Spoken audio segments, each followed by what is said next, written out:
Shalom, shalom, gloire à Dieu. Aujourd'hui, nous touchons un thème d'une importance capitale. Ebola, une manifestation du cavalier de la mort.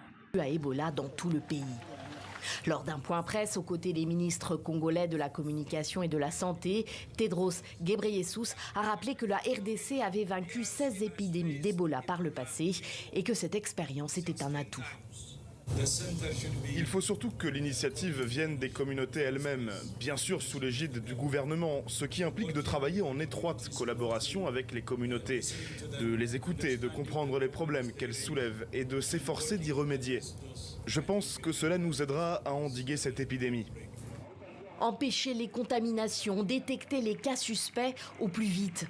Difficile dans une province où les services sanitaires sont très limités en zone rurale et où l'insécurité nourrie par les groupes armés est généralisée. La population de Bunia attend des actes. Ce que nous ne voulons pas avoir est que cette visite puisse être une visite de tourisme, parce que ce que nous voulons, c'est la solution et d'apporter une solution à cette population qui meurt de jour au jour avec l'épidémie Ebola. On a appris qu'il n'existait pas encore de médicaments pour soigner Ebola. Alors s'il arrive avec des médicaments, ce serait vraiment une bonne chose car l'épidémie va s'éteindre si on a le médicament qu'il faut. Il n'y a pour l'instant ni traitement ni vaccin contre la souche du virus responsable de cette 17e épidémie. Il faut donc que la population joue le jeu de la prévention pour freiner sa propagation. Et l'ignorance ou le déni sont encore très présents dans les zones menacées. Plusieurs incidents dans des structures de santé ont eu lieu la semaine dernière, comme ici à Rwampara, dans la périphérie de Bunia, où des tentes qui abritaient des malades ont été incendiées. Des bâtiments en dur vont bientôt les remplacer. Lisons dans le livre de l'Apocalypse, la révélation, pour voir pourquoi est-ce que nous disons cela. La Bible nous dit au chapitre 6, verset 8, il dit « Je regardais et voici parut un cheval d'une couleur pâle. Celui qui le montait se nommait la mort. Et le séjour des morts l'accompagnait.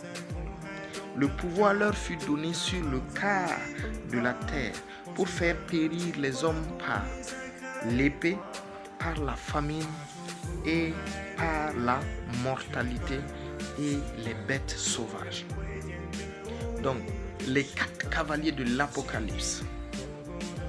Le premier était chargé d'enlever la paix de la terre. Le deuxième était chargé d'apporter la mort. Et le troisième, apporter la famine. Et le 4e cavalier, c'était d'apporter la mortalité ou les épidémies, comme nous le voyons au verset 8.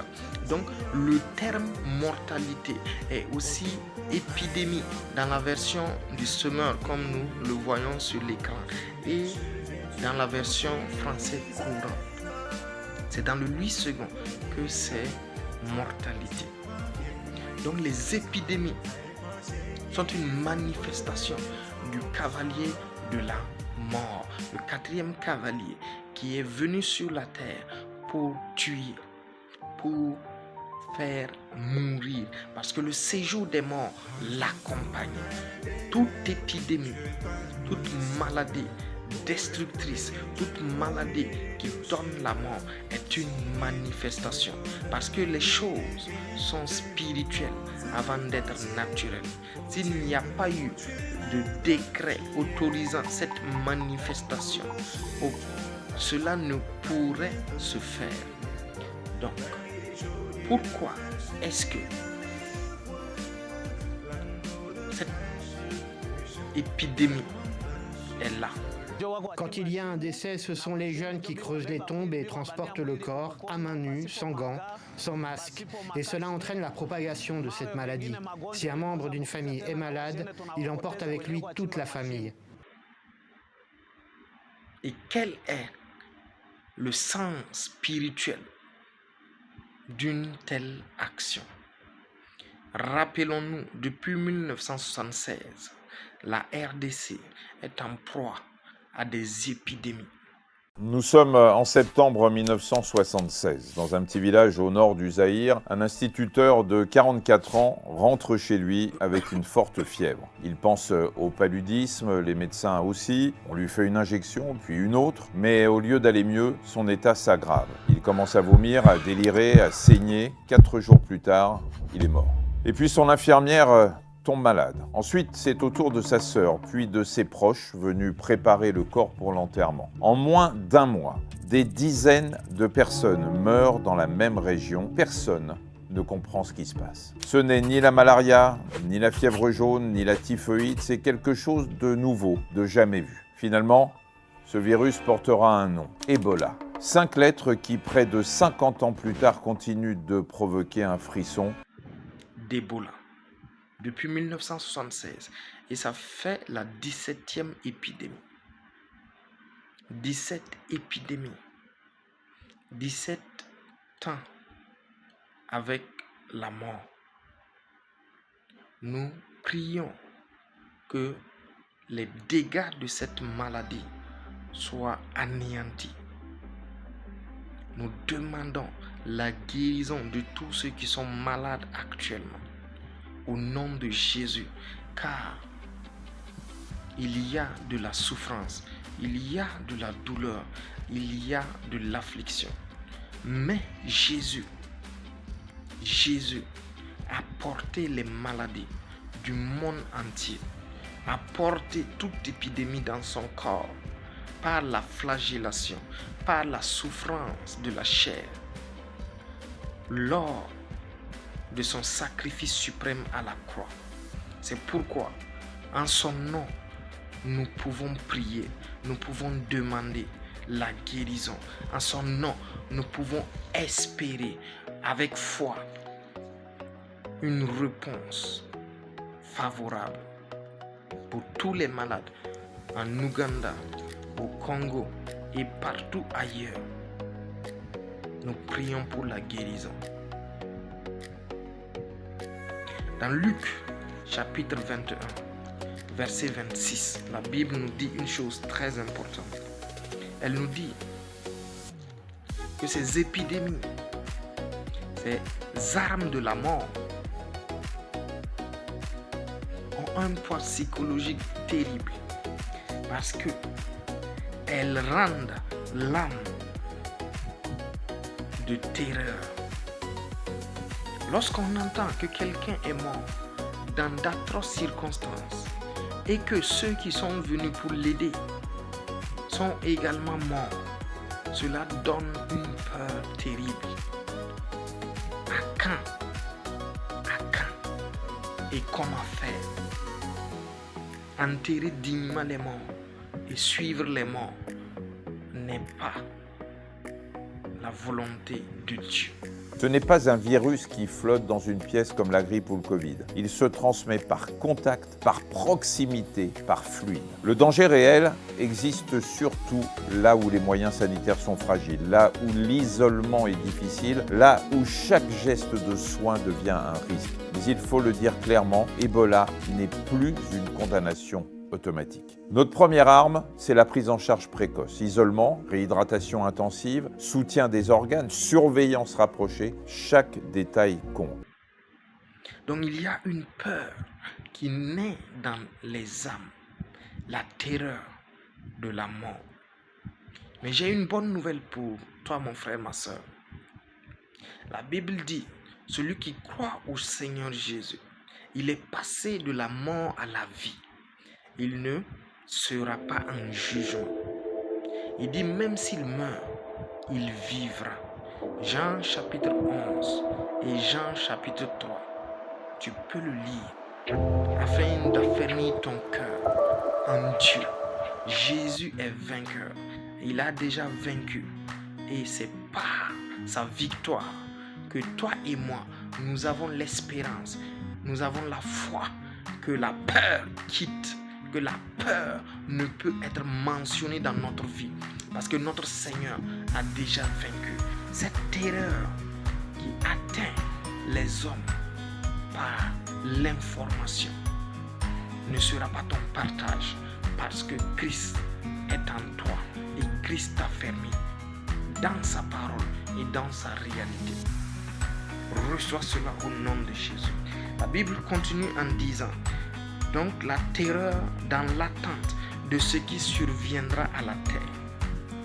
Donc les épidémies, certainement, l'Ebola ne sera pas la dernière, certainement. Parce que nous avons vu l'hantavirus, nous avons vu Covid-19 et nous verrons certainement d'autres épidémies. Parce que c'est une manifestation de l'ange qui apporte la mort. L'ange, le cavalier qui est monté sur le cheval pâle. Mais une chose, au verset 27, que le Seigneur ajoute, le Seigneur dit, alors on verra le Fils de l'homme venant sur une nuée avec une puissance et une grande gloire. Oh, gloire à Dieu. Au fait, les épidémies ne sont pas un signe de défaite pour l'humanité, mais un signe annonciateur que leur Seigneur, il est en route pour les sauver. Donc Jésus est en route.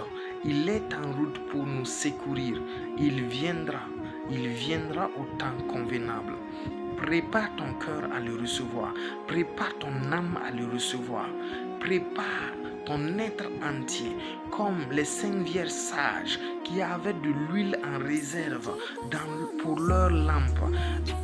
Et si l'époux tarde, tu pourras aller ouvrir la porte et l'accueillir lorsqu'il sera là. Les épidémies ne sont pas un signe que tout est perdu.